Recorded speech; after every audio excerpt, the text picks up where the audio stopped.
Ce podcast inclut du contenu créé à l'aide d'outils d'intelligence artificielle. Les informations fournies ne constituent pas des conseils financiers, d'investissement ou juridiques. Les personnes sont invitées à vérifier les informations de manière indépendante et à consulter des professionnels qualifiés pour des conseils personnalisés. Bienvenue au Luxembourg Funcast. Ce podcast créé et produit par Bertrand Mariot, avocat à la Cour, a pour mission d'apporter une information claire, libre et rigoureuse sur la réglementation financière et les fonds d'investissement au Luxembourg. Nos analyses sont issues de références officielles affinées par un prompt engineering sophistiqué. Veuillez noter que cet épisode a été préparé en date du 19 août 2025. Aujourd'hui, on se penche sur un sujet assez technique mais passionnant, les programmes de rachat d'actions propres, les fameux share buybacks, quoi. Oui, par les sociétés cotées ici au Luxembourg. Exactement. Et c'est plus qu'une simple opération financière, on est d'accord. C'est vraiment un outil stratégique. Ah oui, clairement. Pour optimiser le capital, envoyer un signal au marché, gérer l'actionnariat, même améliorer le bénéfice par action.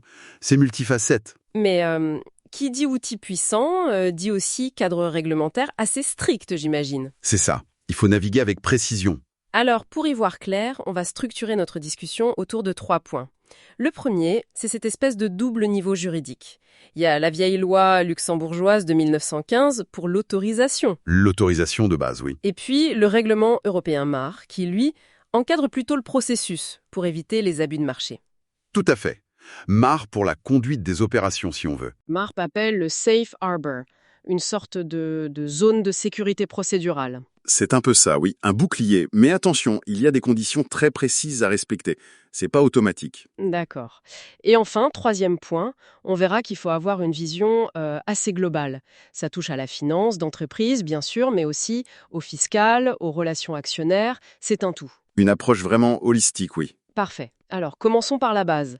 Le cadre juridique luxembourgeois, on parle de la loi de 1915, c'est bien ça, modernisée en 2016 d'ailleurs. Exactement. C'est l'article 430-15 pour être précis. C'est lui qui dit, oui, une société peut racheter ses propres actions, mais il y a des conditions. Et quelles sont les raisons acceptées par la loi pour faire ça ? Alors, il y a plusieurs finalités reconnues. La plus classique, c'est la réduction de capital. On rachète pour annuler les actions. Simple, efficace. Voilà. Mais ça peut aussi servir à alimenter des plans d'options ou d'actions pour les employés. Ou alors, c'est une façon de rendre du capital excédentaire aux actionnaires, une alternative aux dividendes en quelque sorte. Intéressant. Et il y a un cas plus exceptionnel, si la société doit éviter un préjudice grave et imminent. Là, elle peut même racheter sans l'accord préalable de l'AG, mais c'est très encadré. D'accord. Et en termes de gouvernance, qui décide quoi ? C'est un processus en 2 temps. D'abord, il faut le feu vert de l'Assemblée générale des actionnaires. L'AG donne l'autorisation générale. C'est ça. Une autorisation qui est valable 5 ans maximum, mais elle est renouvelable.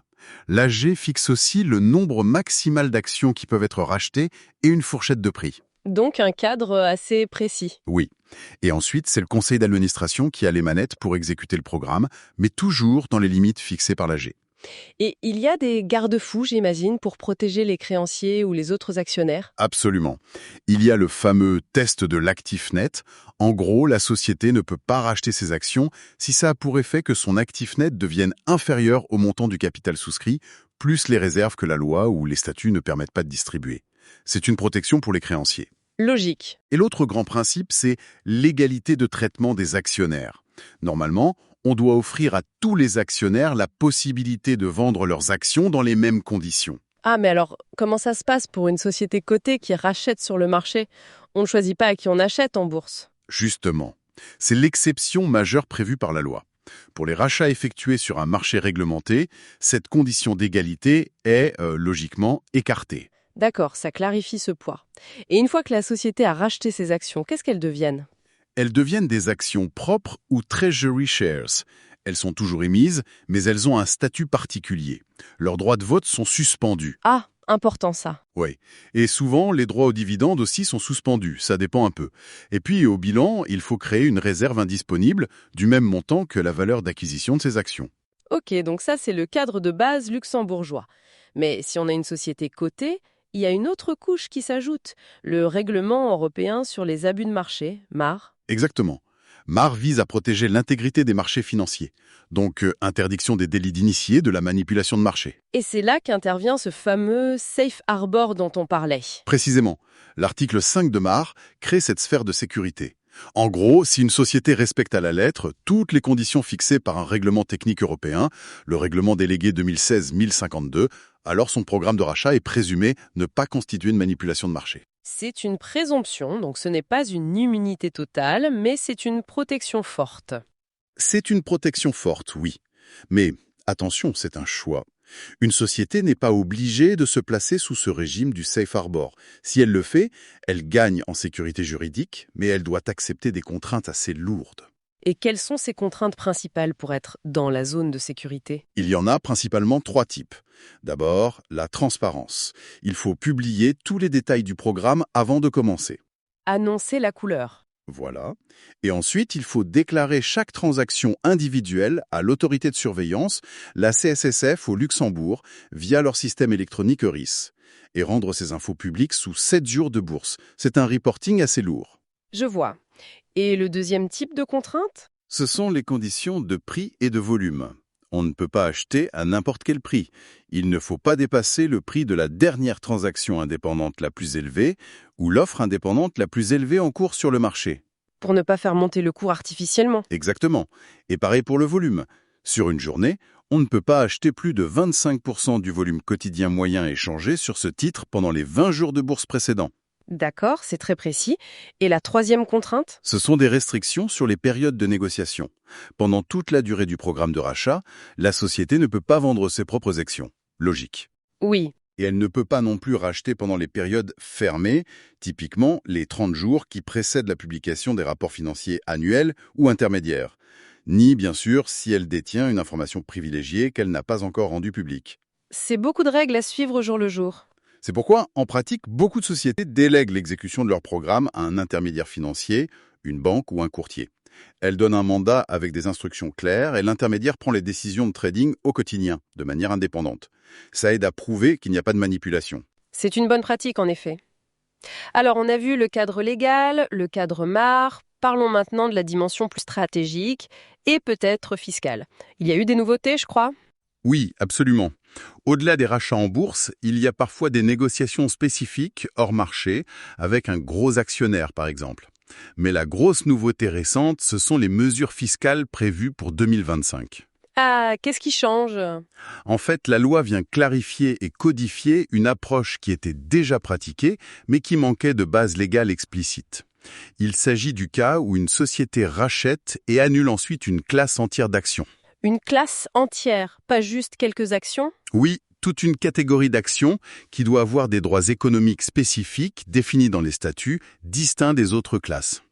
Dans ce cas précis, et si le rachat se fait à la juste valeur de marché, alors l'opération peut être traitée fiscalement comme une liquidation partielle.